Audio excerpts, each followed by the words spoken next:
চলে এসেছি সদরঘাট লঞ্চ টার্মিনালে।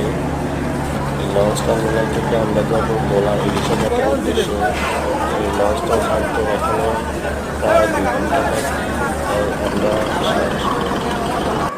আমরা সদরঘাট লঞ্চ টার্মিনালে একটু এদিক সেদিক ঘোরাঘুরি করে দেখলাম। বরিশালের অনেকগুলো লঞ্চ আছে, করে একটা একটা করে বরিশালের উদ্দেশ্যে সব লঞ্চগুলো ছেড়ে যাবে। রাতের মনোমুগ্ধকর পরিবেশ, লঞ্চগুলো একদম ঝলমল করতেছে। সুন্দরবন ছোলো লঞ্চটা বরিশালের উদ্দেশ্যে ছেড়ে যাচ্ছে। এগুলো সব বরিশাল, ঢাকা বরিশাল রুটে চলাচল করে। অনেক ঝলমলের উজ্জ্বল লঞ্চগুলা। অবশেষে আমরা আমাদের লঞ্চে উঠে পড়লাম। আমাদের লঞ্চটা একটু করে ছেড়ে দেবে লঞ্চের উপর থেকে। দেখুন, আমাদের লঞ্চের উপর থেকে ছোটো ছোটো নৌকা করে এই মাছগুলো বিক্রি করার জন্য আসে। অবশেষে আমি লঞ্চে চেয়ারে একটা সিট কেটে নিলাম। এই চেয়ারের সিটগুলো 400 টাকা, আপনারা কেটে যেতে পারেন।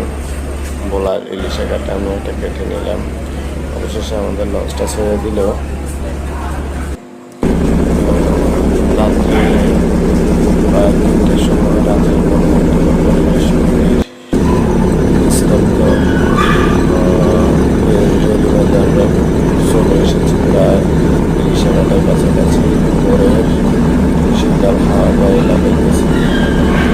দেখুন, নদীতে বৃষ্টি আসবে, একদিকে সূর্য সময় হচ্ছে,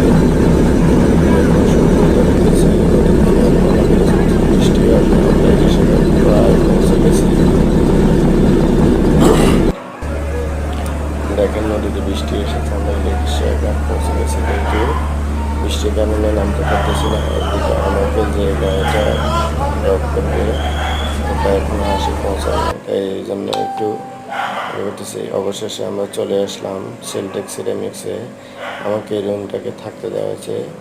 এই রুমটা আমি একটু রেস্ট করে তারপরে তাদের কারখানা ভিজিটে বের হব। কীভাবে টাইলস আপনাদের ভিডিও করানোর আমি একটু বললাম কীভাবে টাইলস তৈরি করা হয়। এটা